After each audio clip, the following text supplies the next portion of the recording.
It's often been said in the world of show business that you meet the people on the way up as you do on the way down. But the fall, of course, is a lot more dramatic, isn't it? I mean, we've all been there. I really apply this to anybody's job. If you've been made redundant, have you noticed suddenly you're not invited and everybody stands away from you like you've got the plague or something, you know? And it's not your fault why you've suddenly fallen foul of favour. It could be a round of redundancies, cost cutting, or that classic chestnut, you're simply too old, but they don't phrase it like that anymore, do they? Now, the same really could be said, of course, for the former royals known as Harry and Meghan. And on this particular instance, I will give you a bit of a background as to how this has now truly erupted and backfired, simply not just on them, but actually on the people that they associated themselves with. As ever, let me explain. Hi, good morning. Nice to see you. Let's have a wave today. Yeah, you're all right. I know, I can see you. Not bad, are you? Yes, lovely. It's lovely to have your company. Seriously, I think, when I'm out filming these things, let me tell you, I am on my own, right?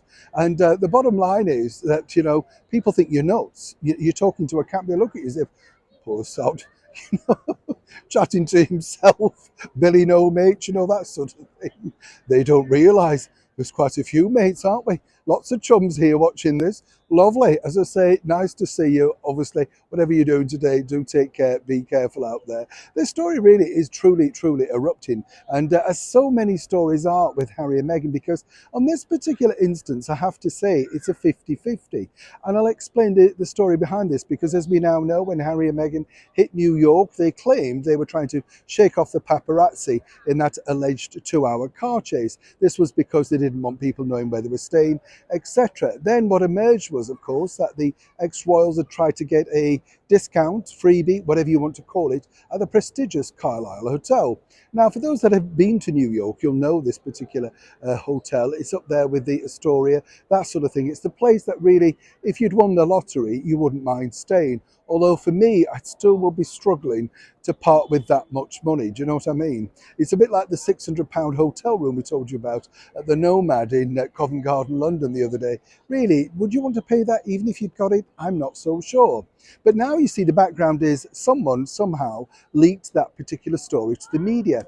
And as I say, it's a 50-50 thing, this, because the Carlisle and all those other major hotels are more than happy on association to have celebrities staying, and that's what Harry and Meghan are.